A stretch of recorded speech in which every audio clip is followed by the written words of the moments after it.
Hello, and in this video I'm going to show you how to build a budget national brood body, which is where the brood frames are stored where the queen lays her eggs. So in your kit you will have 2 outside walls with rebate, 2 inside walls. You will have 2 rebated and 2 beveled locking bars.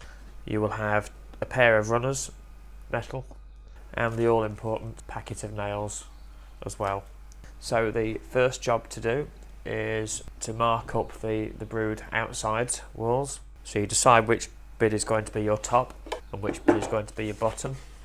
So to make this easier for me, I've used a marking gauge. You can also mark with a pen. The marking gauge is 7/16 or about 12.5 millimeters. And what you do is you very simply, it's only a very small scratch to the edge. You just scratch it towards the edge like so. And we repeat this 4 times. The next stage we do is, again, you need to decide which is the top, which is the bottom of your inside walls. You take the metal runners, place the runner onto the top edge that you've allocated, and you take your small brass escutcheon pins. So I tend to put these 2 in the centre first. It's all personal preference whether you put all 5 in or not. The runner can become loose after tapping it around. Put your runner on. You need to allow a little bit of space either side. Your runners are naturally shorter than the inside wall, but you just need to allow a little bit of space either side because it's going to go into a rebate. So the lines that you've put in with your marking gauge or with your pen need to be at the top, and you take your glue, which we also supply separately, as well as hammers, punches, etc. Bead of glue into each rebate, and then you take your metal runner side up and your mark side, and the aim is to get the runner top either level with or slightly below your mark. So there you have your line and your runner, and we're going to do the same with the next wall as well. So we just put the next wall in. I sometimes put one edge in and then just tease the other one down, and then we do the same with the other outside wall. But before I do that, I'm just going to put some glue on the end of these inside walls here. So you take your inside wall with your lines at the top, which go to the runners. So I'm just going to slide these onto the wall, and again just tease it down, maybe give it a little bit of persuasion. And the next job, while it's like that, to stabilise it, is to put the locking bars in the correct place. So you get your 2 beveled locking bars. Obviously the bottom is towards me at the moment, so just take the bottom bevel locking bar into the bottom socket, just push it down very nicely. Might need a bit of persuasion just to slide it into place, and you do the same on the other side as well.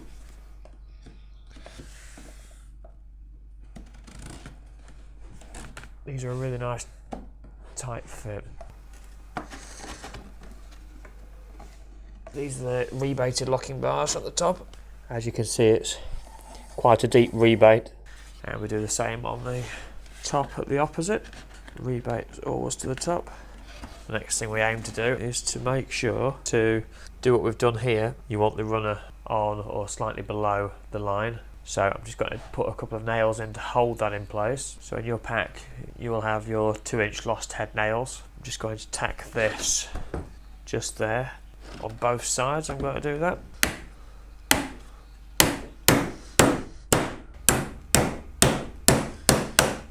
The next nail goes in at the bottom. I always angle these up slightly.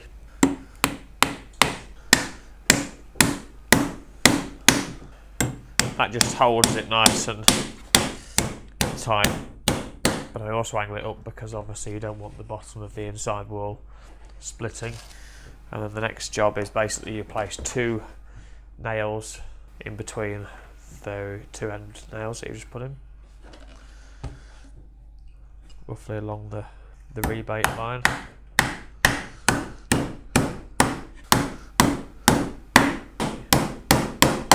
So basically you end up with 8 nails in this side, and we do the exact same on the opposite side.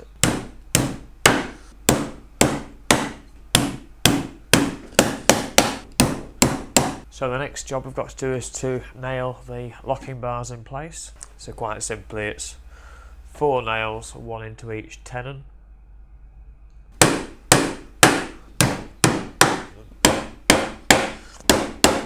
Just punch these 4 below the surface. Just got to pause there for a moment while I take a measuring tape out. From corner to corner, that's 25.5.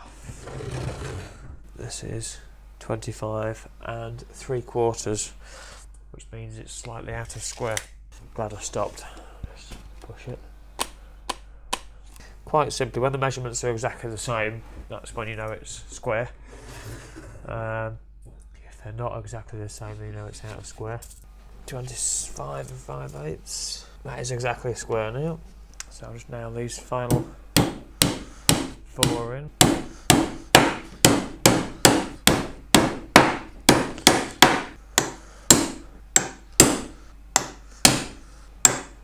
That means then if you decide you want to sand it and paint it, that you can fill the holes. Next thing we do is we take our 1.5" lost head nails, the wire ones, the very thin wire ones that we've got here. So we place 4 of these into a brood. These actually go in here, just above and below the tenons, which secure the locking bars in place. These need to go in straight, and the reason they need to go in straight is because basically these nails are in effect going pretty much there, obviously not on the outside, they're obviously going into the wood.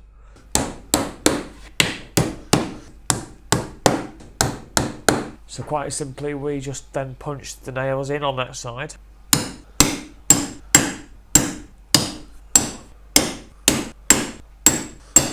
And we just turn it round and do it exactly the same on the opposite side.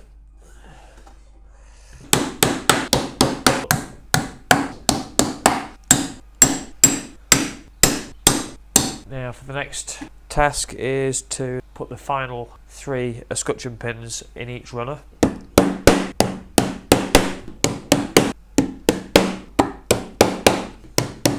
Right, so once that's done, the next job is to again take our 1.5" lost head wire nails, and we're then going to put 4 of these into each locking bar. So 4 at the top, 4 in the bottom on both sides. These nails are going to go below the runner into the wood.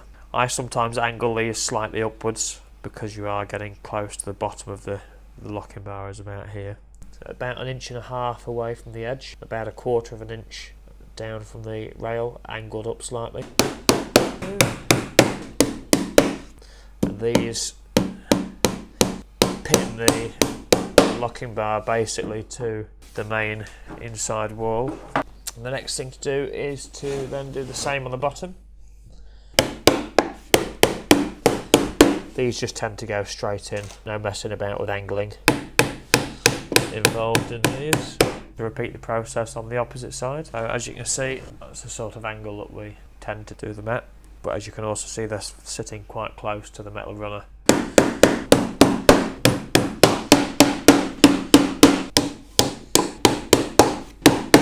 Last nail. So there is your completed national budget brood body, ready to go straight onto your hive.